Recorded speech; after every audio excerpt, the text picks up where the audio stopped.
ബാലചന്ദ്രൻ്റെ മുന്നിൽ വെച്ച് രോഹിത്തിനെ പട്ടിയെ തല്ലുന്നത് പോലെ തല്ലി ചതക്കിയാണ് പോലീസ്. ഈ കാഴ്ചയൊക്കെ കണ്ടിട്ട് ആകെ അന്തം വിട്ട് ഇങ്ങനെ നിൽക്കുകയാണ് ബബിതയും കൃഷ്ണയും അലീനയും ബാലചന്ദ്രനും. ബബിത മെല്ലെ അവിടെ നിന്ന് എസ്കേപ്പ് ആവുന്നുണ്ട്. ബാലചന്ദ്രൻ പോലീസുകാരനോട് ഒന്ന് ഇവനെ ഇവിടെ നിന്ന് കൊണ്ടുപോയിട്ട് നിങ്ങൾക്ക് എന്താണെന്ന് വെച്ചാൽ ചെയ്യാം എന്ന് പറയാണ്. പക്ഷേ അയാളാണെങ്കിൽ അതിന് തർക്കുത്തരം പോലെ ഇങ്ങനെ പറയുന്നുണ്ട്, നിങ്ങൾക്ക് ഈ മക്കളെ ആരെങ്കിലും ആണ്, നിങ്ങളിൽ ഈ മക്കളെ ആരെങ്കിലും ആണ് ഇതുപോലെ കുറച്ച് പേര് കൊണ്ടുപോയി ക്രൂരമായിട്ട് റേപ്പ് ചെയ്തതെങ്കിൽ എന്തായിരിക്കും അവസ്ഥ എന്നൊക്കെ ചോദിക്കുന്നുണ്ട്. അതേസമയം രോഹിത് ആണെങ്കിൽ എനിക്കറിയില്ല സാർ, ഞാനൊരു തെറ്റും ചെയ്തിട്ടില്ല എന്നൊക്കെ പറയുന്നുണ്ട്. അതേസമയം എസ് ഐ ആണെങ്കിൽ മറ്റുള്ളവരെ കൂടി വണ്ടിയിൽ നിന്ന് ഇറക്കാനായിട്ട് ആജ്ഞാപിക്കുകയാണ്. അങ്ങനെ വണ്ടിയിൽ നിന്ന് ഇറക്കുന്ന സമയത്ത് നമ്മുടെ ഹരിയാണെങ്കിൽ വണ്ടിയിൽ നിന്ന് ഇറങ്ങാൻ കൂട്ടാക്കുന്നില്ല. അവൻ ഭയങ്കര ജാട ഇട്ടിട്ട് നിൽക്കുകയാണ്. കാരണം ഇത് അവൻ്റെ റിലേറ്റീവിൻ്റെ വീട് തന്നെയാണല്ലോ, അവൻ കൂടി ഇതിൽ പങ്കാളിയാണ് എന്നറിയുമ്പോൾ എല്ലാവരും അത് അവൻ കാരണമാണ് എന്നൊക്കെ പറയുമെന്ന് ഉറപ്പാണ് അവന്. അതുകൊണ്ട് അവൻ വണ്ടിയിൽ നിന്ന് ഇറങ്ങാൻ കൂട്ടാക്കുന്നില്ല. അവനെ പോലീസ് നിർബന്ധിച്ച് ഇറക്കുന്നുണ്ട്. അങ്ങനെ അവിടെയാണെങ്കിൽ ഈ പോലീസ് വന്നതും പോലീസ് വാനും ഒക്കെ കണ്ടപ്പോൾ ആൾക്കാരൊക്കെ ഇങ്ങനെ ചുറ്റും കൂടുന്നുണ്ട്, വീടിൻ്റെ ചുറ്റൊക്കെ കൂടുന്നുണ്ട് കേട്ടോ. എന്താ സംഭവം എന്നറിയാനായിട്ട് ഇങ്ങനെ കൂടുകയാണ്. അങ്ങനെ ഇവർ 3 പേരെയും കൂടി വീട്ടിൻ്റെ മുറ്റത്ത് ഇറക്കി നിർത്തുന്നുണ്ട്. അപ്പോൾ എസ് ഐ പറയുന്നുണ്ട്, നിനക്ക് അവരെ അറിയാമോടാ എന്ന് ചോദിക്കുകയാണ്. രോഹിത് നോക്കുന്ന സമയത്ത് നമ്മുടെ ഹരിയെയും അവൻ്റെ ഫ്രണ്ട്സിനെയും അവിടെ കാണുകയാണ്. രോഹിത് ആകെ ഞെട്ടിപ്പോവുകയാണ്. അതേസമയം ഹരിയെ അവിടെ കണ്ടപ്പോൾ അലീനയും ബാലചന്ദ്രനും കൃഷ്ണയൊക്കെ ഇങ്ങനെ പകച്ചിങ്ങനെ നോക്കി നിൽക്കുകയാണ്. അവർക്ക് മനസ്സിലാവുകയാണ് ഏതാണ്ട് സംഭവമൊക്കെ കൈവിട്ട് പോയി എന്നുള്ളത് മനസ്സിലാവുകയാണ്. രോഹിത്താണെങ്കിൽ ഒന്നും പറയുന്നില്ല. ആ സമയത്ത് പോലീസ് വീണ്ടും ചോദിക്കുന്നുണ്ട്, നിനക്കെന്താണ് ഇപ്പം നാവില്ലേ, നിൻ്റെ നാവ് ഇറങ്ങിപ്പോയോ എന്നൊക്കെ ചോദിക്കുകയാണ്. എന്നിട്ട് എസ് ഐ അവനെ വീണ്ടും അടിക്കുന്നുണ്ട്. എല്ലാവരുടെയും കൺമുന്നിൽ വെച്ചിട്ടാണ് അവനെ അടിച്ച് വലിച്ചു വെച്ച് അങ്ങോട്ട് മുറ്റത്തേക്ക് കൊണ്ടുവരുന്നത്. നാട്ടുകാരൊക്കെ തലയിൽ കൈവച്ചുകൊണ്ട് നോക്കി നിൽക്കുകയാണ്, എന്താ ഇപ്പോൾ ഇവിടെ സംഭവിക്കുന്നത് എന്നറിയാതെ. കാരണം ബാലചന്ദ്രൻ്റെ വീട് എന്ന് പറഞ്ഞിട്ടുണ്ടെങ്കിൽ വേറെ പ്രശ്നങ്ങളൊന്നും ഇല്ലാതെ നല്ല ഒരു ഫാമിലി ആയിട്ട് പോയിക്കൊണ്ടിരിക്കുകയായിരുന്നു. അവിടെയാണ് പോലീസ് ജീപ്പ് വന്നിരിക്കുന്നതും അവിടുത്തെ ചെറുക്കനെ വലിച്ചു വെച്ച് പോലീസ് പുറത്തേക്ക് കൊണ്ടുവരുന്നതൊക്കെ കാണുകയാണ്. അങ്ങനെ രോഹിത്തിൻ്റെയും കൂട്ടുകാരുടെയും കൂടെ അവനെയും കൂടി കൊണ്ടുവന്ന് നിർത്തുകയാണ്. വീട്ടിൽ നിന്ന് പുറത്തേക്ക് ഇറങ്ങാൻ പറ്റാത്ത ഒരവസ്ഥയിലാണ് ബാലചന്ദ്രനും അലീനയും കൃഷ്ണയൊക്കെ നിൽക്കുന്നത്. അവർ പുറത്തേക്ക് വരുന്നേ ഇല്ല, അകത്ത് നിന്ന് തന്നെ ഇതൊക്കെ നോക്കി കാണുകയാണ്. നിനക്കറിയില്ലേടാ ഇവരെ എന്നൊക്കെ ചോദിക്കുന്ന സമയത്ത് രോഹിത് ആകെ പകച്ച് ഒന്നും പറയാതെ ഇങ്ങനെ നിൽക്കുകയാണ്. എന്നിട്ട് അവസാനം അറിയാമെന്ന് പറയുന്നുണ്ട്. ആ പറയുന്നതും അടി വീഴുകയാണ് രോഹിത്തിൻ്റെ മുഖത്ത്. എന്നിട്ടാണോടാ നീ ഒന്നും ചെയ്തില്ല എന്നും പറഞ്ഞിട്ട് വന്നത് എന്നൊക്കെ പറയുമ്പോൾ, സത്യമാണ് സാർ ഞാൻ പറയുന്നത്, എൻ്റെ ഭാഗത്ത് ഒരു തെറ്റുമില്ല, ഞാൻ ഒന്നും ചെയ്തിട്ടില്ല എന്നൊക്കെ പറയുന്നുണ്ട്. അങ്ങനെ ആ സമയത്ത് ഹരിയാണെങ്കിൽ അതൊന്നും സമ്മതിച്ചു കൊടുക്കുന്നില്ല കേട്ടോ. ഞങ്ങൾ 4 പേരും ഉണ്ട് എന്നുള്ള രീതിയിൽ തന്നെ ഹരി പറയാണ്. ഭയങ്കര ജാടയിട്ടാണ്, ഇതൊന്നും എന്നെ ബാധിക്കുന്ന ഒരു കാര്യമേ അല്ല എന്നുള്ള രീതിയിലാണ് ഹരി നിൽക്കുന്നത്. അങ്ങനെ 4 പേരെയും കൂടെ വീണ്ടും അവിടെ ഇട്ട് നാട്ടുകാരെ കാണെ തല്ലി ചതക്കുകയും ഒക്കെ ചെയ്യുന്നുണ്ട്. അങ്ങനെ അതിന് തൊട്ട് മുൻപ് എന്താ സംഭവിക്കുന്നതെന്ന് വെച്ചാൽ എസ് ഐ അവിടെ കൂടിയിരിക്കുന്ന നാട്ടുകാരോടൊക്കെ വിളിച്ച് പറയുന്നത്, എല്ലാവരും കണ്ടോ, ഇവരൊക്കെ ക്രിമിനൽസാണ്. ഒരു പെൺകുട്ടി, അതും +2 പഠിക്കുന്ന പ്രായപൂർത്തിയാവാത്ത ഒരു പെൺകുട്ടിയെ ക്രൂരമായിട്ട് കൂട്ടബലാത്സംഗം ചെയ്ത മഹാന്മാരാണ്, എല്ലാവരും കണ്ടോ എന്നൊക്കെ പറയണം. അച്ഛനും സഹോദരിമാരും ഒക്കെ കാണേണ്ട കാഴ്ചയാണ് എന്നൊക്കെ പറഞ്ഞ് കാണിക്കുകയാണ്. ഇതൊക്കെ കണ്ട് എല്ലാവരും ആകെ ഷോക്കായിട്ട് നിൽക്കുകയാണ്. രോഹിത് ആണെങ്കിൽ ഭയങ്കരമായിട്ട് കരയുന്നുണ്ട്, പൊട്ടി പൊട്ടി ഇങ്ങനെ കരഞ്ഞ് പോവുകയാണ്. ഹരി അവൻ്റെ ഒരു എക്സ്പ്രഷനും ഇല്ലാതെ ഇതൊന്നും എന്നെ ബാധിക്കുന്ന കാര്യമേ അല്ല എന്നുള്ള രീതിയിൽ ഇങ്ങനെ നിൽക്കുകയാണ്. മുഖം മറയ്ക്കാനും അതുപോലെ ബാലചന്ദ്രൻ കാണാതിരിക്കാനൊക്കെ ശ്രദ്ധിക്കുന്നുണ്ട്. രോഹിത് ആണെങ്കിൽ തല കുനിച്ച് കരയുകയാണ്. മറ്റു 2 പേരും ഒരു വികാരവും ഇല്ലാതെ അവർ ശരിക്കും കഞ്ചാവ് അടിച്ചതുപോലെയൊക്കെ അങ്ങനെ നിൽക്കുകയാണ്. അങ്ങനെ 4 പേരെയും കൂടി വലിച്ച് കഴിച്ച് നന്നായിട്ട് പെരുമാറുന്നുണ്ട്. നാട്ടുകാർക്ക് മുന്നിലിട്ടിട്ട് വണ്ടിയിലേക്ക് കയറ്റുകയാണ്. അങ്ങനെ ഒരു വലിയൊരു ഒച്ചപ്പാടും ബഹളമൊക്കെ ആയിട്ട് വണ്ടി അവിടെ നിന്ന് പോവുകയാണ്. എന്താണ് സംഭവിച്ചതെന്ന് മനസ്സിലാവാതെ ആ ഒരു നിമിഷം ആകെ സ്തബ്ധനായിട്ട് നിൽക്കുകയാണ് ബാലചന്ദ്രൻ. അലീനയും ബബിതയും ഒക്കെ കൃഷ്ണമോളൊക്കെ ആകെ എന്തവിടെ സംഭവിച്ചതെന്ന് അറിയാത്ത ഒരു ഷോക്കിലാണ്. പെട്ടെന്നാണ് കൃഷ്ണമോൾ അലീന ചേച്ചി എന്ന് വിളിക്കുന്നത്. അലീന ഓടിച്ചെല്ലുമ്പോൾ കാണുന്നത് ബാലചന്ദ്രൻ കുഴഞ്ഞു വീഴുന്നതാണ്. അതായത് ആ സമയത്ത് തന്നെ ബാലചന്ദ്രൻ്റെ നെഞ്ചിന് ഒരു ബുദ്ധിമുട്ട് അനുഭവപ്പെടുന്നുണ്ടായിരുന്നു. ഇത്രയും സിറ്റുവേഷനൊക്കെ ആയപ്പോൾ തന്നെ ആൾക്ക് താങ്ങാൻ പറ്റുന്ന കാര്യമായിരുന്നില്ല. ബാലചന്ദ്രനാണെങ്കിൽ ആകെ വിഷമിച്ച് പോവുമായിരുന്നു. പെട്ടെന്ന് ഇങ്ങനെ കുഴഞ്ഞ് വീണ് പോവുകയാണ്. അലീനയെ വിളിക്കുന്നുണ്ട്. ചേച്ചി ഇതേ അച്ഛൻ എന്ന് പറഞ്ഞ് വിളിക്കുന്ന സമയത്ത് അലീന ഓടിച്ചെല്ലുകയാണ്. കൃഷ്ണമോളും അലീനയും കൂടിയിട്ട് ബാലചന്ദ്രനെ താങ്ങി പിടിക്കുകയാണ്. അങ്ങനെ താങ്ങി പിടിച്ചൊരു സോഫയിലേക്ക് ഇരുത്തുന്നുണ്ട്. അപ്പോഴേക്കും ബാലചന്ദ്രൻ്റെ ബോധമൊക്കെ പോയി കഴിഞ്ഞു. ആകെ വിയർത്ത് കുളിച്ചിരിക്കുകയാണ് ബാലചന്ദ്രൻ. എന്തോ കുഴപ്പമുണ്ടെന്ന് മനസ്സിലാക്കി അലീന അപ്പോൾ തന്നെ ഫോൺ എടുത്ത് ആംബുലൻസിന് കോൾ ചെയ്യുന്നുണ്ട്. ഇവിടെ വെച്ചുകൊണ്ടിരിക്കാൻ പറ്റില്ല എന്നുള്ളത് മനസ്സിലാവുകയാണ്. അലീന എന്നിട്ട് ഫസ്റ്റ് എയ്ഡൊക്കെ കൊടുക്കുന്നുണ്ട്, CPR ഒക്കെ കൊടുക്കുന്നുണ്ട്. പക്ഷേ അതുകൊണ്ടൊന്നും കാര്യം ഉണ്ടാവില്ല എന്ന് മനസ്സിലായത് കാരണം പെട്ടെന്ന് ഞാൻ ഇപ്പോൾ വരാം എന്ന് പറഞ്ഞിട്ട് നമ്മുടെ ശർമ്മ ഡോക്ടർ ഉണ്ടല്ലോ, ശർമ്മ ഡോക്ടർ വീട്ടിലേക്ക് ഓടിച്ചെല്ലുകയാണ്. അവിടെ ചെല്ലുമ്പോൾ തന്നെ നമ്മുടെ ആ ഡോഗ് അവിടെ ഉണ്ട്. അലീനയെ കണ്ടതും അത് ഒച്ച വെച്ച് കുരയ്ക്കാൻ തുടങ്ങുകയാണ്. ആ സമയത്ത് ഡോക്ടർ മുറ്റത്തേക്ക് ഇറങ്ങി വരുന്നുണ്ട്. എന്താ അലീന, എന്ത് പറ്റി? എന്താണ് അവിടെ ആകെ ഒച്ചപ്പാടും ബഹളമൊക്കെ ആയിരുന്നല്ലോ, പോലീസൊക്കെ വന്നത് കണ്ടല്ലോ, എന്താ സംഭവം എന്നൊക്കെ ചോദിക്കുമ്പോൾ അലീന പറയുന്നുണ്ട് രോഹിത്തിനെ അവർ കൊണ്ടുപോയി എന്ന് പറയണം. എന്തിനാണ് രോഹിത്തിനെ അവർ കൊണ്ടുപോയത് എന്നൊക്കെ ഡോക്ടർ ചോദിക്കുമ്പോൾ അറിയില്ല ഡോക്ടർ, ഒന്നും മനസ്സിലാകുന്നില്ല എന്ന് അലീന പറയാണ്. എന്തൊക്കെയോ പ്രശ്നമുണ്ട്, എന്താണ് കാര്യമെന്നൊന്നും കൃത്യമായിട്ട് അറിയില്ല. അച്ഛന് സുഖമില്ല, അവനെ കൊണ്ടുപോയത് കണ്ട് ബോധം കെട്ട് വീണിരിക്കുകയാണ്. ഒന്ന് അങ്ങോട്ടേക്ക് വരാമോ എന്ന് ചോദിക്കുമ്പോൾ ഞാൻ വരാമെന്ന് പറഞ്ഞുകൊണ്ട് ഡോക്ടർ ശർമ്മ അപ്പം തന്നെ വീട്ടിലേക്ക് കയറി വരികയാണ്. അപ്പോഴേക്കും ബോധമില്ലാതെ പിച്ചും പേയും പറഞ്ഞുകൊണ്ട് സോഫയിൽ അങ്ങനെ കിടക്കുകയാണ് ബാലചന്ദ്രൻ. ഒരു അന്തവും ഇല്ലാണ്ട് അങ്ങനെ കിടക്കുകയാണ്.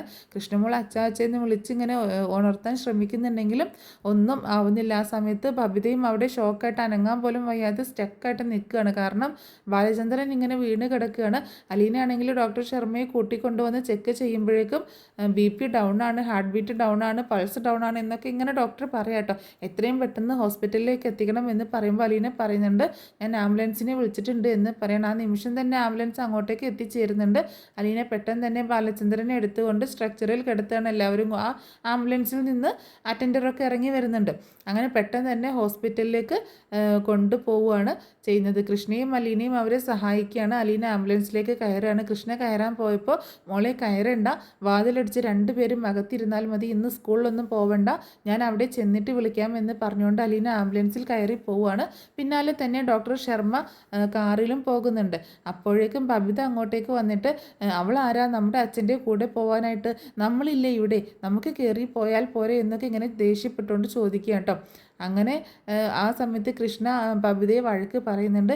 ചേച്ചി ഇത് എന്തറിഞ്ഞിട്ടാണ് ഈ സംസാരിക്കുന്നത്? അലീന ചേച്ചി ഉള്ളത് കൊണ്ട് നമുക്കൊരു എത്രയും ഒരു സപ്പോർട്ടാണ്. അലീന ചേച്ചി അങ്ങനെ പറഞ്ഞിട്ടുണ്ടെങ്കിൽ എന്തെങ്കിലും ഒരു കാര്യം കാണും, അല്ലാതെ ചേച്ചി അങ്ങനെ പറയില്ല. രോഹിത്തേട്ടൻ്റെ കാര്യം ഇപ്പോൾ ചേച്ചി കണ്ടതും കേട്ടതും അല്ല, എന്തൊക്കെയോ വലിയ പ്രശ്നങ്ങളുണ്ട്, അതുകൊണ്ടായിരിക്കും അലീന ചേച്ചി അങ്ങനെ പറഞ്ഞത്. കാര്യം മനസ്സിലാക്കി പെരുമാറാൻ ശ്രമിക്കുക. എന്തായാലും നമുക്ക് കതകടച്ച് അകത്ത് കയറിയിരിക്കാം. പോലീസുകാർ പറഞ്ഞത് എന്താണെന്ന് ചേച്ചി കേട്ടായിരുന്നോ എന്ന് കൃഷ്ണമോൾ ചോദിക്കുകയാണ്. ആ സമയത്ത് ബബിത ചേച്ചി എന്ന് പറയുമ്പോൾ എന്നിട്ട് പറഞ്ഞു ബബിത ചേച്ചി നമ്മുടെ ആങ്ങളേനെ, അതായത് രോഹിത്തേട്ടനെ എന്തിനാ പോലീസുകാർ അറസ്റ്റ് ചെയ്ത് കൊണ്ടുപോയതെന്ന് ചേച്ചിക്ക് മനസ്സിലായില്ല അല്ലേ എന്ന് ചോദിക്കുക കേട്ടോ. എന്നാൽ കേട്ടോ, നമ്മളെപ്പോലുള്ള ഏതോ ഒരു പാവൻ പെൺകുട്ടിയെ പീഡിപ്പിച്ച കേസാണ്, എന്നിട്ടും ചേച്ചിയുടെ അഹങ്കാരത്തിനൊന്നും ഒരു കുറവുമില്ല അല്ലേ? ചേച്ചി കണ്ടായിരുന്നോ പുറത്തു കൂടിയ നാട്ടുകാരെ എല്ലാവരും ഇവിടെ തന്നെ നോക്കി നിൽക്കുകയായിരുന്നു. ഇതിപ്പോൾ ന്യൂസ് ചാനലും എല്ലാം വാർത്തയായി കാണും. നമ്മളൊന്നും അറിയാത്തത് കൊണ്ട് കഥ കടച്ച് അകത്ത് കയറി ഇരിക്കുന്നതായിരിക്കും നമുക്ക് നല്ലത് എന്നും പറഞ്ഞ് കൃഷ്ണ അകത്ത് കയറിയിട്ട് കഥക് ലോക്ക് ചെയ്യുന്നുണ്ട്. ബബിത ഒരക്ഷരം പോലും മിണ്ടാതെ ഫോണിൽ നോക്കിക്കൊണ്ട് നിൽക്കണം. ഈ സമയത്ത് കൃഷ്ണമോൾ പോയിട്ട് TV ഓൺ ചെയ്യുന്നുണ്ട്. ന്യൂസ് വെക്കുമ്പോൾ അതിൽ ഹെഡ്ലൈൻ ആയിട്ട് തന്നെ ഇവരുടെ കാര്യമാണ് പറയുന്നത്. പാലായിലെ ഏറ്റവും വലിയ ജ്വല്ലറി ഉടമയായ ബാലചന്ദ്രൻ്റെ മകൻ ഉൾപ്പെടെ 4 പേരാണ് അറസ്റ്റിലായിരിക്കുന്നത് എന്നൊക്കെ പറയുന്നുണ്ട്. അതായത് നെടുമ്പുരക്കൽ ബാലചന്ദ്രൻ്റെ മകൻ, അതുപോലെ നെടുമ്പുരക്കൽ ജ്വല്ലറി, അതുപോലെ ടെക്സ്റ്റൈൽസിൻ്റെ പേരൊക്കെ എടുത്ത് പറയുന്നുണ്ട്. രോഹിത്ത് എന്നൊക്കെ പേരെടുത്ത് പറയുന്നുണ്ട്. അതുപോലെ തന്നെ രോഹിത്തിൻ്റെ കസിൻ ബ്രദറും വലിയ മുതലാളിമാരും ഒക്കെയായ കൊല്ലപ്പള്ളിയിലുള്ള ശിവശങ്കറിൻ്റെ മകനാണ് ഹരി എന്നൊക്കെ എടുത്ത് പറയുന്നുണ്ട്. അങ്ങനെയൊക്കെ വാർത്ത പറഞ്ഞുകൊണ്ടാണ് TV-യിൽ കൊടുക്കുന്നത് കേട്ടോ. എല്ലാം എടുത്ത് പറഞ്ഞുകൊണ്ടാണ്. ഇത് കണ്ട് ആകെ ഞെട്ടിത്തരിച്ച് നിൽക്കുകയാണ് ഇവർ. പീഡിപ്പിക്കപ്പെട്ട പെൺകുട്ടി അബോധാവസ്ഥയിൽ ഇപ്പോഴും ഹോസ്പിറ്റലിൽ തുടരുകയാണ്. ആ കുട്ടിക്ക് ഗുരുതരമായ ആരോഗ്യ പ്രശ്നങ്ങളാണെന്നൊക്കെ TV-യിലൂടെ പറഞ്ഞുകൊണ്ടിരിക്കുകയാണ്. ഇതൊക്കെ രണ്ടുപേരും കണ്ട് ആകെ ഷോക്കായിട്ടിരിക്കുകയാണ്. ആ സമയത്ത് പറയുന്നുണ്ട് എന്ത് പണിയാണ് രോഹിത്തേട്ടൻ കാണിച്ചത്, രോഹിത്തേട്ടൻ ഇങ്ങനെ ചെയ്യുമെന്ന് എനിക്ക് ചിന്തിക്കാൻ കൂടി വയ്യ. അപ്പോൾ ബബിത പറയാണ് രോഹിത്ത് ഒരിക്കലും അങ്ങനെ ചെയ്യില്ല, അവൻ അങ്ങനെ ചെയ്തതൊന്നുമല്ല, ഇതൊരു കള്ളക്കേസിൽ കുടുക്കിയതാണ്. അപ്പോൾ കൃഷ്ണമോൾ പറയുന്നുണ്ട്, ചേച്ചി ഒരു കാര്യം മറന്നുപോയോ, പണ്ട് അലീന ചേച്ചിയോട് രോഹിത്തേട്ടൻ ഇങ്ങനെ ഒരു കാര്യം കാണിച്ചത് ചേച്ചി ഓർക്കുന്നില്ലേ? അന്ന് രോഹിത്തേട്ടനും ഹരിയേട്ടനും കൂടിയിട്ട് എന്തൊക്കെ വൃത്തികേടാണ് ചെയ്തത്, അന്ന് ചേച്ചി എങ്ങനെയാണ് അതിൽ നിന്ന് രക്ഷപ്പെട്ടത് എന്നൊക്കെ ചേച്ചിക്ക് അറിയില്ലേ എന്നൊക്കെ പറയുമ്പോൾ ബബിത പറയുന്നുണ്ട്, അതൊക്കെ അവൾ കെട്ടിച്ചമച്ച കഥയായിരിക്കും, അവളായിരിക്കും അവരെ റൂമിലേക്ക് വിളിച്ചത് എന്ന് ബബിത പറയുമ്പോഴേക്കും കൃഷ്ണമോൾ ചാടി എഴുന്നിട്ട് ദേഷ്യപ്പെടുകയാണ്. ദേ ചേച്ചി കുറച്ച് വേണമെങ്കിൽ അങ്ങനെ ചേച്ചിയെക്കുറിച്ച് വേണമെങ്കിൽ അങ്ങനെയൊക്കെ പറഞ്ഞു, പക്ഷേ അലീന ചേച്ചിയെക്കുറിച്ച് അങ്ങനെയൊന്നും പറയാൻ ഒരു യോഗ്യതയും ചേച്ചിക്കില്ല. അലീന ചേച്ചി ഒരിക്കലും അങ്ങനെ ചെയ്യില്ല. ആ ഹരിയേട്ടനും രോഹിത്തേട്ടനും കൂടി മയക്കുമരുന്ന് കലക്കി അത് ചേച്ചിയെ കൊണ്ട് കുടിപ്പിച്ച് ഇവിടെ നടന്ന സംഭവങ്ങളെല്ലാം ചേച്ചി മറന്നുപോയോ? എന്നിട്ടാണോ ഇങ്ങനെയൊക്കെ മോശമായിട്ട് സംസാരിക്കുന്നത്? അന്ന് തൻ്റെ മാനം രക്ഷിക്കാൻ വേണ്ടി ചേച്ചി കത്രിക എടുത്ത് സ്വന്തം വയറ്റിൽ തന്നെ കുത്തിയതല്ലേ, അതെല്ലാം മറന്നുപോയോ എന്നൊക്കെ ചോദിച്ച് ദേഷ്യപ്പെടുകയാണ്. പാവം ഈ പെൺകുട്ടിക്ക് അതിനുള്ള ധൈര്യം കിട്ടിക്കാണില്ല, മയക്കുമരുന്ന് കലർത്തി കൊടുത്തതല്ലേ, ചിലപ്പോൾ ആ നിമിഷം തന്നെ ബോധം പോയി കാണും, 4 പേരുടെ ഇടയിൽ എന്ത് ചെയ്യാനാണ് എന്ന് പറയണേ കൃഷ്ണ. അങ്ങനെ ഓരോ കാര്യങ്ങളും കൃഷ്ണ ഇങ്ങനെ പറഞ്ഞുകൊണ്ടിരിക്കുമ്പോൾ ബബിത മിണ്ടാട്ടം മുട്ടി ഇങ്ങനെ നിൽക്കുകയാണ്. ബബിത അവളുടെ മുറിയിൽ പോയി വാതിലടയ്ക്കുന്നുണ്ട്. ഈ സമയത്ത് അവളുടെ കാമുകൻ അവളെ വിളിക്കുകയാണ്. ബബി, എന്തൊക്കെയാണ് ഈ കേൾക്കുന്നത്? നിൻ്റെ ആങ്ങളെക്കുറിച്ചല്ലേ വാർത്ത വന്നിരിക്കുന്നത് എന്നൊക്കെ ചോദിക്കുകയാണ്. അതേടാ, സത്യമാണോ എന്ന് അറിയില്ല, അങ്ങനെ ഒരു വാർത്ത വന്നു, ആ ഹരിയെക്കുറിച്ച് പറഞ്ഞത് സത്യമായിരിക്കും, പക്ഷേ രോഹിത് അങ്ങനെ ഒരാളല്ല എന്ന് ബബിത പറയുന്നുണ്ട്. അപ്പോൾ അവൻ പറയുന്നുണ്ട്, ആർക്കറിയും, ഇപ്പോൾ കാണുന്നവരൊന്നും എന്നെപ്പോലെ അല്ലല്ലോ, ഞാൻ ഇന്നേ വരെ നിന്നെ കൊണ്ടുപോയി അങ്ങനെ എന്തെങ്കിലും ചെയ്തിട്ടുണ്ടോ, ഞാൻ നിന്നെ അത്രയധികം സ്നേഹിക്കുന്നുണ്ട് എന്നൊക്കെ പറയണം. ബബിത പറയണം, എനിക്കറിയാം നിൻ്റേത് റിയൽ ലവ് ആണെന്ന്, പക്ഷെ അവൻ്റെ ഒന്നും അങ്ങനെയല്ല, ഹരിയാണ് ആ പെൺകുട്ടിയെ അവിടെ കൊണ്ടുവന്നതെന്നും ഒക്കെ ഇങ്ങനെ പറയണം. ആ വാർത്തയിൽ വരുന്നുണ്ട് എന്നൊക്കെ പറയുന്നുണ്ട്. ഒന്നും ക്ലിയർ ആയില്ല, അറിയില്ല. രോഹിത് ഇന്നലെ മുതൽ തന്നെ നല്ല പേടിയിലായിരുന്നു. കൃഷ്ണമോളാണെങ്കിൽ ഈ സമയം അലീനയുടെ ഫോണിലേക്ക് വിളിക്കുന്നുണ്ട്. അലീന ഫോൺ അറ്റൻഡ് ചെയ്യുന്നില്ല. ഈ സമയം ബാലനെയും കൊണ്ടിട്ട് നേരെ ഹോസ്പിറ്റലിലേക്ക് ആംബുലൻസ് ചെല്ലുകയാണ്. പെട്ടെന്ന് തന്നെ ICUലേക്ക് ഷിഫ്റ്റ് ചെയ്യുന്നുണ്ട്. ഡോക്ടർ ശർമ്മയും കൂടെ കയറി പോയിട്ടുണ്ടായിരുന്നു. വൈജയന്തി കിടക്കുന്ന അതേ ഹോസ്പിറ്റലിലേക്ക് തന്നെയാണ് കൊണ്ടുപോയിരിക്കുന്നത്, ദേവമാധവ് ഹോസ്പിറ്റലിലേക്ക്. അലീന ടെൻഷൻ അടിച്ച് ആകെ വിഷമിച്ച് നിൽക്കുകയാണ്. അപ്പോഴേക്കും ഗോവർദ്ധനും സുലോചനയും കൂടി അങ്ങോട്ടേക്ക് ഓടി വരുന്നുണ്ട്.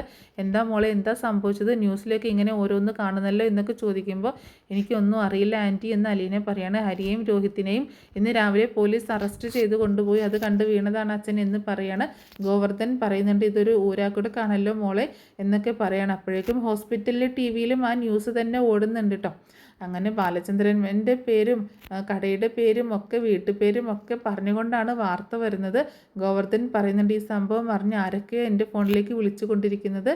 അപ്പോഴേക്കും ഡോക്ടർ ശർമ്മ പുറത്തേക്ക് വരുന്നുണ്ട്. പേടിക്കാനൊന്നുമില്ല, ഒരു മൈനർ അറ്റാക്കാണ്, അപകടനില ഇപ്പോൾ തരണം ചെയ്തിട്ടുണ്ട് എന്ന് ഡോക്ടർ പറയാണ്. അലീനയും ഗോവർദ്ധനും കൂടി അകത്തേക്ക് കയറുകയാണ്. ബാലചന്ദ്രൻ കണ്ണ് തുറന്ന് സങ്കടത്തോടെ അവിടെ ഇങ്ങനെ കിടക്കുകയാണ്. ഗോവർദ്ധ, ഞാൻ ഈ കേട്ടതൊക്കെ സത്യമാണോ? എൻ്റെ മകൻ അങ്ങനെ ഒരു പാപം ചെയ്തോ എന്ന് ബാലചന്ദ്രൻ ചോദിക്കുകയാണ്.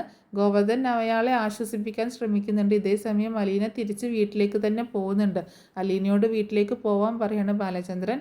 മക്കൾ തനിച്ചല്ലേ ഉള്ളൂ, നീ അവിടേക്ക് ചെല്ല്, അവരെ ഒന്ന് ആശ്വസിപ്പിക്കുക, അവിടെ കാര്യങ്ങളൊക്കെ പറഞ്ഞ് മനസ്സിലാക്കുക, തൽക്കാലത്തേക്ക് അവരെ കോളേജിലേക്ക് സ്കൂളിലേക്കൊന്നും വിടണ്ട, പുറത്തേക്ക് ഇറങ്ങി ഒന്നും വേണ്ട എന്നൊക്കെ പറയുന്നുണ്ട്. അങ്ങനെ അലീന വീട്ടിലേക്ക് തിരിച്ചെത്തുകയാണ്. ബബിത ആണെങ്കിൽ റൂമിൽ വാതിൽ അടച്ച് ഇരിക്കുകയാണല്ലോ. അപ്പോൾ കൃഷ്ണ വന്ന് വാതിൽ തുറക്കുന്നുണ്ട്. അലീനയാണെന്ന് മനസ്സിലായപ്പോൾ, ചേച്ചി എന്തായി, അച്ഛനെ എങ്ങനെയുണ്ട് എന്നൊക്കെ ചോദിക്കുമ്പോൾ അച്ഛൻ ഇപ്പോൾ കുഴപ്പമൊന്നുമില്ല, വേറെ പ്രശ്നങ്ങളൊന്നുമില്ല, ഒരു മൈനർ അറ്റാക്കാണ് ഉണ്ടായിട്ടുള്ളത്, നന്നായി ശ്രദ്ധിക്കണമെന്ന് ഡോക്ടർ പറഞ്ഞിട്ടുണ്ട് എന്നൊക്കെ പറയണം. അങ്ങനെ അലീന രഹസ്യമായിട്ട് അലീനയും കൃഷ്ണയും കൂടിയിട്ട് രോഹിത്തിൻ്റെ മുറിയിൽ കയറി പരിശോധിക്കുക കേട്ടോ. ബബിതയെ വിളിച്ചിട്ടാണെങ്കിൽ വാതിൽ തുറക്കുന്നൊന്നുമില്ല. അങ്ങനെ റൂമിൽ പരിശോധിക്കുമ്പോൾ അവിടുന്ന് കുറച്ച് മയക്കുമരുന്നും സിറിഞ്ചും അങ്ങനെ രോഹിത്തിൻ്റെ ലാപ്ടോപ്പും ഫോണൊക്കെ അലീനയ്ക്ക് ലഭിക്കുകയാണ്. ഈ തെളിവുകൾ പോലീസിൻ്റെ കയ്യിൽ കിട്ടിയാൽ രോഹിത് ഒരിക്കലും രക്ഷപ്പെടാൻ കഴിയില്ലെന്ന് മനസ്സിലാക്കി അലീന അതൊക്കെ ഗോവർദ്ധനെ ഏൽപ്പിക്കുന്നുണ്ട്. അതേസമയം ഹോസ്പിറ്റലിലാണെങ്കിൽ ബാലചന്ദ്രൻ ഈ പ്രതിയുടെ അച്ഛനാണ് എന്നുള്ള ഒരു ന്യൂസ് ആ ഹോസ്പിറ്റലിൽ മൊത്തം പരന്നിട്ടുണ്ട്. അതായത് വൈജയന്തി അവിടെ കിടക്കുന്നത് കാരണം വൈജയന്തിയുടെ ഭർത്താവാണ് ഈ നെടുമ്പുരക്കൽ ബാലചന്ദ്രൻ എന്ന് എല്ലാവർക്കും ഒരുവിധമൊക്കെ അറിയാം. അതുകൊണ്ട് തന്നെ എല്ലാവർക്കും കുറച്ച് കാര്യങ്ങളൊക്കെ അറിയാം. അപ്പോൾ ബാലചന്ദ്രൻ അവിടെ ഇങ്ങനെ അഡ്മിറ്റായത് കാരണം ഇങ്ങനെ ഇടയ്ക്ക് സിസ്റ്റർമാരും മറ്റുള്ളവരൊക്കെ വന്ന് ഇങ്ങനെ ബാലചന്ദ്രനെ കാണാനായിട്ട് ആ റൂമിലേക്ക് വരികയും ഒക്കെ ചെയ്യുന്നുണ്ട് കേട്ടോ. അപ്പോൾ ഇതാണ് ആ പ്രതിയുടെ അച്ഛൻ എന്നുള്ളത്, അയാളെ കാണാനായിട്ടാണ് അങ്ങനെ അങ്ങോട്ടേക്ക് വരുന്നത്. എല്ലാവരുടെ മുഖത്തും ഭയങ്കര ദേഷ്യവും പുച്ഛവും ഒക്കെയാണ് ഉള്ളത്. അതുപോലെ തന്നെ അതേസമയം വൈജയന്തിയും അതേ ഹോസ്പിറ്റലിൽ തന്നെയാണല്ലോ. വൈജയന്തി ഇതേപോലെ ന്യൂസിൽ ഇങ്ങനെ കണ്ടുകൊണ്ടിരിക്കുകയാണ്. ഈ വാർത്ത കണ്ടുകൊണ്ടിരിക്കുന്ന സമയത്ത് ഇങ്ങനെ ഒരു പെൺകുട്ടിയെ 4 പേര് ചേർന്ന് മൃഗീയമായി പീഡിപ്പിച്ചു, അവർ 4 പേരും അറസ്റ്റിലായി എന്നുള്ള വാർത്ത ഇങ്ങനെ കാണുകയാണ്. ആ വാർത്തയിൽ വരുന്ന ആളുകളുടെ പേരുകളാണ് ആദ്യം വൈജയന്തി കാണുന്നത്. അതായത് കൊല്ലപ്പള്ളി ശിവശങ്കര മേനോൻ്റെ മകൻ ഹരിശങ്കർ എന്ന് പറയുന്നുണ്ട്. അത് കേട്ടതും വൈജയന്തി ആകെ ഷോക്കായി പോവുകയാണ്. ഹരിയോ എന്നിങ്ങനെ മനസ്സിൽ ഇവൻ ഇത്രയൊക്കെ വൃത്തികെട്ടവനായിരുന്നു എന്നിങ്ങനെ ചിന്തിക്കുകയാണ്. പിന്നീട് കാണിക്കുന്നത് ഹരിയുടെ കൂട്ടുകാരുടെ പേരുകളാണ്. അപ്പോൾ ഹരിയും കൂട്ടുകാരുമാണ് എന്നുള്ള രീതിയിൽ ഇങ്ങനെ ഭയങ്കര ഷോക്കിൽ അങ്ങനെ കേൾക്കുക കേട്ടോ. ന്യൂസ് കേട്ടുകൊണ്ടിരിക്കുകയാണ്. പിന്നീട് പറയുന്ന 4ാമത്തെ പേര് എന്ന് പറഞ്ഞിട്ടുണ്ടെങ്കിൽ നെടുമ്പുരക്കൽ ജ്വല്ലറി, നെടുമ്പുരക്കൽ അതുപോലെ ടെക്സ്റ്റൈൽസിൻ്റെയൊക്കെ ഉടമയായ നെടുമ്പുരക്കൽ ബാലചന്ദ്രൻ മേനോൻ്റെ മകൻ നെടുമ്പുരക്കൽ രോഹിത് ബാലചന്ദ്രനാണ് 4ാമത്തെ പ്രതി എന്നുള്ള പേര് കേട്ടതും വൈജയന്തി തകർന്നു പോവുകയാണ്. കാരണം ഇങ്ങനെയൊരു ന്യൂസ് ഒരിക്കലും പ്രതീക്ഷിച്ചതേയല്ല. ഇങ്ങനെയൊരു കാര്യം നമ്മുടെ രോഹിത്തിൻ്റെ ഭാഗത്ത് നിന്ന് ഒരിക്കലും ഉണ്ടാവുമെന്ന് സംഭവിക്കുമെന്ന് പ്രതീക്ഷിച്ചതേ അല്ല. അപ്പോൾ ആ ഒരു ന്യൂസ് കേട്ടപ്പോൾ വൈജയന്തി ആകെ തകർന്നു പോവുകയാണ്. അപ്പോൾ ന്യൂസിൽ ഇങ്ങനെ കാണിച്ചുകൊണ്ടിരിക്കുകയാണ് ഇവരെ അവിടെ വെച്ച് അറസ്റ്റ് ചെയ്യുന്നതും. വീട്ടിൽ വെച്ച് വൈജയന്തി സ്വന്തം വീടൊക്കെ ഇങ്ങനെ കണ്ടുകൊണ്ടിരിക്കുകയാണ്. അവിടെ വെച്ച് രോഹിത്തിനെയും അതുപോലെ ഹരിയെയും കൂട്ടുകാരെയൊക്കെ പോലീസ് അറസ്റ്റ് ചെയ്യുന്നതും തല്ലുന്നതൊക്കെ ആയിട്ടുള്ള സീനുകൾ ഇങ്ങനെ കണ്ടുകൊണ്ടിരിക്കുകയാണ്. ഇതൊക്കെ കണ്ടിട്ട് വൈജയന്തി ആകെ തകർന്നു പോവുക കേട്ടോ. എന്താ ഇനിയിപ്പോൾ ഇവിടെ സംഭവിക്കുന്നത്? എൻ്റെ രോഹിത്ത് ഇല്ല, ഒരിക്കലും അങ്ങനെ ചെയ്യില്ല. വൈജയന്തി അവിടെ കരഞ്ഞ് നിലവിളിക്കുന്നുണ്ട്. ആ സമയത്ത് സിസ്റ്റർ അങ്ങോട്ടേക്ക് ഓടി വരികയാണ്. എന്ത് പറ്റിയെന്ന് ചോദിക്കുന്നുണ്ട്. എൻ്റെ മോൻ അങ്ങനെ ചെയ്യില്ല, നിങ്ങളുടെ മോൻ അങ്ങനെ ചെയ്യില്ല എന്നോ? നിങ്ങളുടെ മോനും കൂട്ടുകാരും നിങ്ങളുടെ ബ്രദറിൻ്റെ മോനും കൂടി ചേർന്നിട്ടാണ് ആ പാവം പെൺകുട്ടിയെ റേപ്പ് ചെയ്ത് മൃതപ്രായയാക്കിയിട്ട് ഹോസ്പിറ്റലിൽ കൊണ്ടുപോയി ഇട്ടേക്കുന്നത്. ആ പെൺകുട്ടി മരണത്തിന് മുന്നിൽ നിൽക്കുന്നത് പോലെയാണ്. മരണത്തോട് മല്ലടിച്ചിട്ട് ഹോസ്പിറ്റലിൽ കിടക്കുകയാണ്. നിങ്ങളുടെ മകനൊക്കെ ഇങ്ങനെയാണോ മക്കളെ വളർത്തുന്നത്? ഇങ്ങനെയാണോ മക്കളെ പെൺകുട്ടികളോട് ബിഹേവ് ചെയ്യാൻ പഠിപ്പിക്കുന്നത്? നിങ്ങളൊരു അമ്മയാണോ എന്നൊക്കെ ചോദിച്ചാൽ സിസ്റ്റർ ഭയങ്കരമായിട്ട് ദേഷ്യപ്പെട്ട് സംസാരിക്കുകയാണ്. ആ സമയത്ത് മറ്റ് സിസ്റ്റേഴ്സൊക്കെ അങ്ങോട്ടേക്ക് വരുന്നുണ്ട്. വളരെ അവജ്ഞയോട് കൂടിയിട്ടാണ് വൈജയെ നോക്കുന്നത് കേട്ടോ. അപ്പോൾ വൈജ വീണ്ടും പറയുന്നുണ്ട്, ഇല്ല എൻ്റെ മോൻ അങ്ങനെ ചെയ്യില്ല, അവനെ കൊണ്ട് അത് ചെയ്യാൻ പറ്റത്തില്ല എന്ന് പറയുമ്പോൾ, നിങ്ങളുടെ മോൻ അങ്ങനെ തന്നെ ചെയ്തു. നിങ്ങളുടെ മോനെ ഇന്ന് വീട്ടിൽ നിന്ന് പോലീസ് അറസ്റ്റ് ചെയ്ത് കൊണ്ടുപോയി. നിങ്ങളുടെ ഭർത്താവിന് അത് കണ്ടിട്ട് വീണ്ടും അറ്റാക്ക് വന്നു. ഒരു തവണ അറ്റാക്ക് വന്ന ആളല്ലേ, വീണ്ടും അറ്റാക്ക് വന്ന് ഇവിടെ ICUയിൽ കിടപ്പുണ്ട് എന്ന് പറയാണ്. അത് കേട്ടതും വൈജയന്തി വീണ്ടും ഷോക്കായി പോവാട്ടോ. ബാലചന്ദ്രന് വീണ്ടും അറ്റാക്ക് വന്നിട്ട് ഇവിടെ ICUയിൽ കിടപ്പുണ്ടെന്ന് കേട്ടപ്പോൾ ആകെ തകർന്ന് പോവാണ്. അപ്പോൾ എൻ്റെ മക്കൾ എവിടെയാണ്, എൻ്റെ ബബിതയും കൃഷ്ണമോളൊക്കെ എവിടെയാണെന്നൊക്കെ ചോദിക്കുമ്പോൾ, അതൊന്നും ഞങ്ങൾക്കറിയത്തില്ല, നിങ്ങളുടെ ഭർത്താവ് ഇവിടെ കിടപ്പുണ്ട്, നിങ്ങളുടെ ഭർത്താവിൻ്റെ സഹോദരിയും അവരുടെ ഭർത്താവൊക്കെ ഇവിടെ ഉണ്ട്, അവരാണ് എല്ലാ കാര്യങ്ങളും അന്വേഷിക്കുന്നത്. പിന്നെ നിങ്ങളുടെ വീട്ടിലെ ഹോം നേഴ്സ് ഉണ്ടായിരുന്നില്ലേ, ആ കുട്ടിയാണ് നിങ്ങളുടെ ഭർത്താവിനെ ഹോസ്പിറ്റലിലേക്ക് കൊണ്ടുവന്നത്. പിന്നെ ആ കുട്ടി തിരിച്ചു പോയി നിങ്ങളുടെ വീട്ടിലേക്ക്. അവിടെ നിങ്ങളുടെ മക്കൾ അവിടെ തനിച്ചല്ലേ എന്നും പറഞ്ഞ് തിരിച്ചു പോവുകയാണ് ചെയ്തിട്ടുള്ളത്. എന്താണെങ്കിലും നല്ല കുടുംബം തന്നെ കേട്ടോ നിങ്ങളുടേത് എന്നൊക്കെ പറഞ്ഞ് ഭയങ്കരമായിട്ട് മോശമായിട്ട് സംസാരിക്കുകയാണ്. വൈജയന്തി ആണെങ്കിൽ ആകെ തകർന്നു പോവുകയാണ്. എന്ത് ചെയ്യും? ഇവിടെ കിടന്നുകൊണ്ട് ഒന്നും ചെയ്യാനും പറ്റത്തില്ലല്ലോ. വീട്ടിലേക്ക് ഡിസ്ചാർജ് ചെയ്യാമെന്ന് പറഞ്ഞിട്ട് ഡിസ്ചാർജ് ചെയ്യണ്ടെന്നും പറഞ്ഞില്ലേ.